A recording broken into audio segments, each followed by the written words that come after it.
La motion de censure déposée par l'UMP et l'UDI passera-t-elle? Réponse ce soir. La question est actuellement débattue à l'Assemblée nationale. Les différents groupes politiques sont en train de s'exprimer.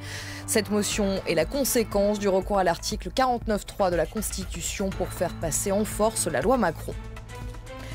Les accords de Minsk II doivent être appliqués dans leur intégralité dans l'est de l'Ukraine. Voilà ce qui est ressorti de l'entretien téléphonique entre Moscou, Kiev, Berlin et Paris. L'Ukraine qui réclame le déploiement d'une force internationale de maintien de la paix sous mandat de l'ONU. Le cessez-le-feu continue, lui, d'être violé. Des bombardements ont eu lieu près de Mariupol. Et puis l'Eurogroupe va-t-il accepter la requête de la Grèce? Dès demain, les responsables de la zone euro vont étudier le document transmis aujourd'hui par Athènes. Le pays demande à Bruxelles une extension de 6 mois de l'accord du prêt européen en cours, rejette l'austérité et promet l'équilibre budgétaire.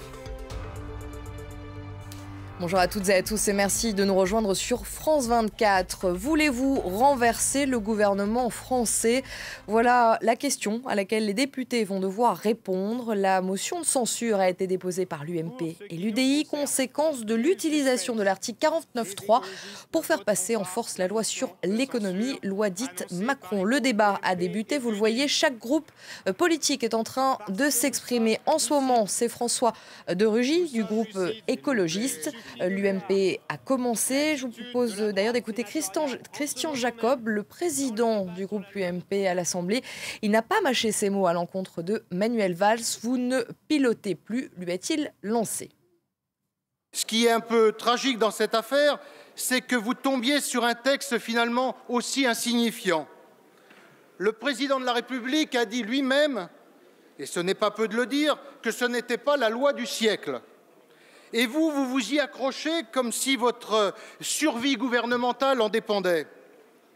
En pur communicant que vous êtes, vous avez voulu en faire pour vous-même un brevet de réformisme, un brevet de bon élève de la social-démocratie. Vous n'aurez pas ce brevet, Monsieur le Premier ministre, car en choisissant la procédure d'exception, vous avez entamé la procédure d'enterrement de cette loi.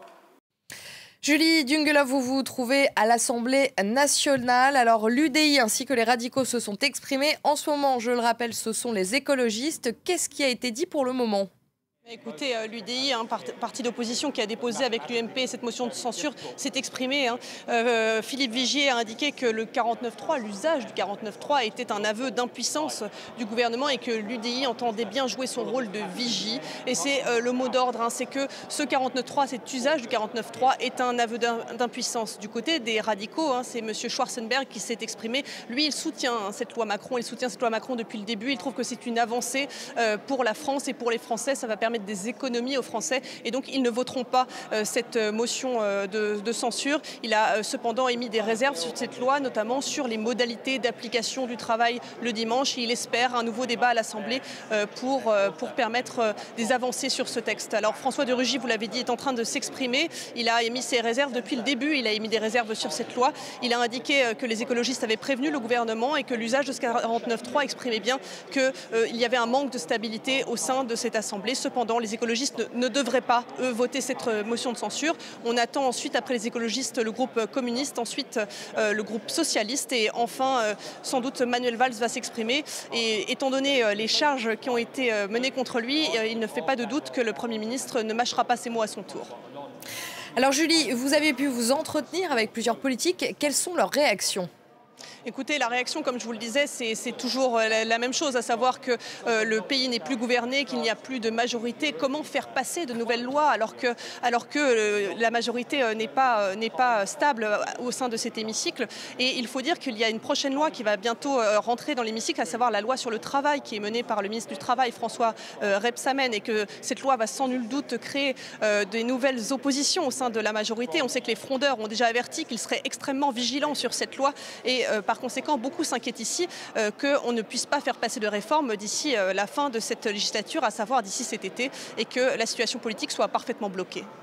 Merci beaucoup Julie, en direct de l'Assemblée nationale. Et sachez qu'on va continuer bien sûr à suivre cette motion de censure, ce vote. Vous pourrez suivre tout ça juste après le journal dans l'émission de Roselyne Fèvre. Tous politiques, c'est dans quelques minutes. On va maintenant passer au reste de l'actualité et à la situation dans l'est de l'Ukraine. Paris, Berlin, Kiev et Moscou se sont parlé aujourd'hui. Ils ont appelé au respect des accords de Minsk II et ont dénoncé les multiples violations du cessez-le-feu. Le président ukrainien Petro Porochenko a quant à lui réclamé le déploiement d'une force internationale de maintien de la paix sous mandat de l'ONU.